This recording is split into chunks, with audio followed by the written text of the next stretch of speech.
Signs, Aries, Leo, and Sagittarius. Welcome po sa ating channel at ito na yung Daily Gabay Tarot Love Reading for September 25, 2023. Please be reminded that this is general reading po. So maaari kayo makarelate o hindi, just take what resonates. Gamitin ang reading na ito bilang gabay lamang. Balik po kayo dito bukas para sa ating Daily Gabay Tarot Love Reading for September 26. Opo, bukas. Please like, subscribe, and click bell button para updated po kayo sa Daily Tarot Reading natin. Maraming salamat po. Para po sa gustong magpa-reading, maaari niyo pong makuha ang link. Nasa description box po ito. Message niyo lang po ako sa messenger. Maraming salamat po. Spirit guys, ano po ang ganap today para kay Aries, Leo, and Sagittarius sa mga single po ngayong September 25? May habol ng habol sa'yo. It might be your past love ito or secret admirer. Sunod ng sunod. You are listening to your ego. Nagkaroon ng stability sa inyong sarili ngayon. Nagkaroon ng isang growth, self-growth. Flexible kayo ngayon. Some of you, nakikita ko dito, gusto nyo na magtanggap ng maniligaw. Pero bakit ito nang habol ng habol? Or mahilig lang talaga siya maghabol? Sa mga may relasyon, you're telling yourself na you're not enough. Bakit? You are frustrated in your relationship. You have lack of confidence. It might be yung partner mo is an air sign, Gemini, Libra, and Aquarius. You have fear and ego issues. Nagkaroon ng self-sabotage. Nagkaroon ng selos. But don't worry, makaka-receive kayo ng love call mula sa inyong kapareha. It might be nagkaroon kayo ng LDR or wala pa siyang time sa'yo kasi busy pa siya sa kanyang karera. Someone expresses love. It might be your partner ito or ikaw. A message love. Thinking of you and letting you know. And letting you know na love ka niya. Clarification po, Spirit Guides. Hingi po kami ng clarification para po kay Aries, Leo, and Sagittarius.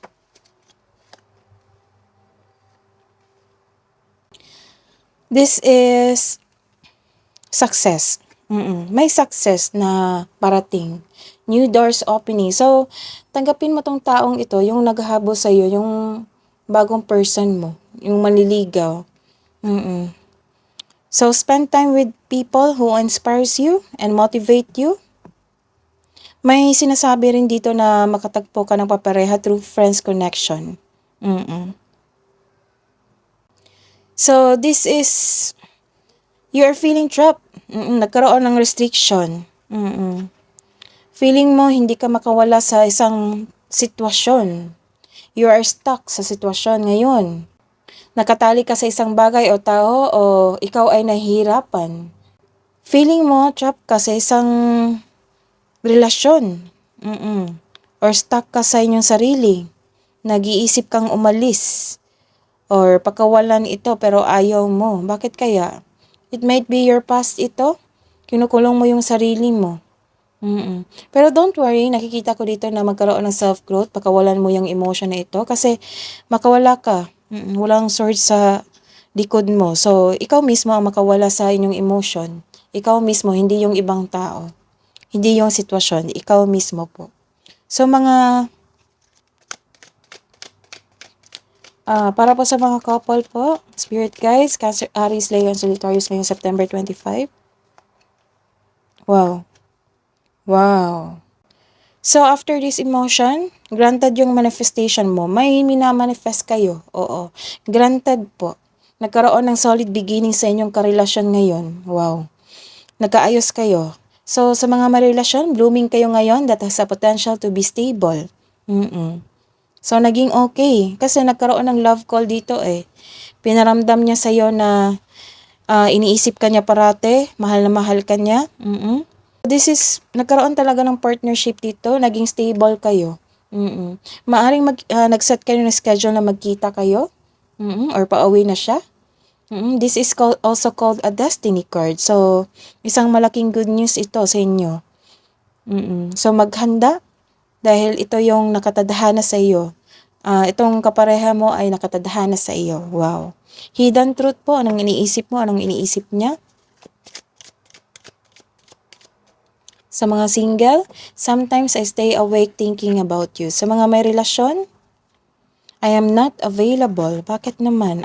Kasi, ito yun, you are feeling not enough kasi wala na siyang time sa'yo. Kaya, don't worry kasi nagkaroon ng love call dito at masaya kayo, oh. Nakikita ko, naging stable kayo.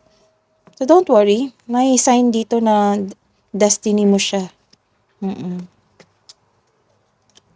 Love advice po para sa mga single. Self-love po. Self-love, love advice po para sa mga single. Connect with your womb. Baka may menstruation kayo ngayon sa mga babae dyan. Sa may relasyon, soul. Your soul is preparing to reconnect, trust in the process. Love advice po para sa mga single. Friendship. Nurture the bonds of friendship within your relationship and your love life will dramatically improve. Balance. Kailangan magkaroon ng balanse sa pag-uusap, sa sitwasyon, sa isang oras. Love is not always about agreeing just for the sake of it. A great relationship is one that both supports and challenges. Wow.